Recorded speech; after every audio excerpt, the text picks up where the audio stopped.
me on to something else, actually, Stephen, and that's a little bit about how we learn from mistakes. And I wondered if you had any mistakes that you kind of really learned a lot from, and that you're prepared to share with our audience today. I'll leave the embarrassing mistakes aside, if you don't mind. Of course. Because I've had so many of those. I think that probably my biggest mistake when I first started my own business was trying to do what other people did because I thought they were successful, instead of finding my niche and my specialism or specialization.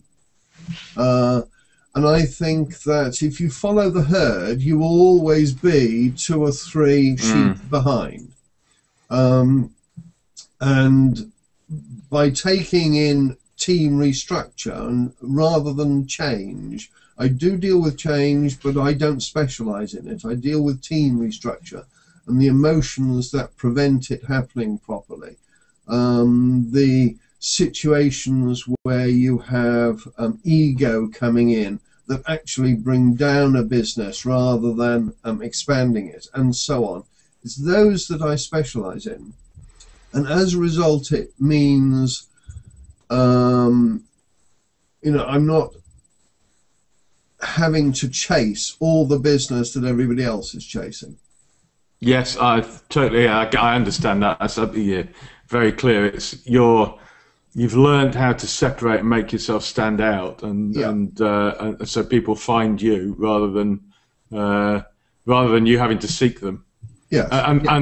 And that's because they're ready to take the services that you provide because they need them. Is that a good summary? Yes, I think it is. But I think it took me about 18 months to a couple of years to identify that for myself, because I had got this impression that I had to be doing what everybody else was doing because that's what I was being told. Yeah.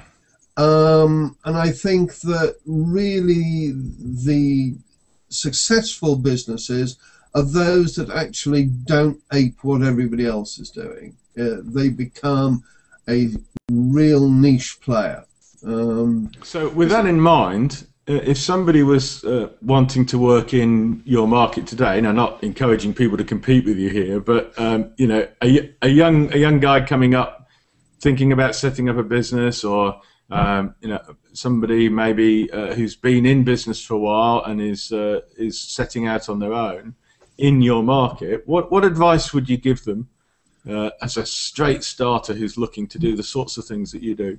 Okay, what I would say is, if it was in direct competition with me, and I'm more than happy for any competition, is to determine what floats your boat when dealing with teams. What is it that actually gives you a buzz in sorting out for people? And concentrate on that area. And it's the same, I think, in any business, in any consultancy, or even in manufacturing. What is it that actually really does give you a buzz in generating?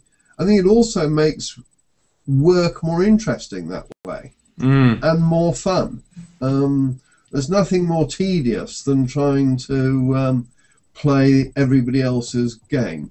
Yeah, and again, you're coming back to the thing, that was the mistake that you learned from, that if you're just another me too, then why don't I go to them too instead of you two, if you see what I mean? Well, I think so. That got awfully tortuous. We perhaps have to work out a better way to express that, but I think you get my gist.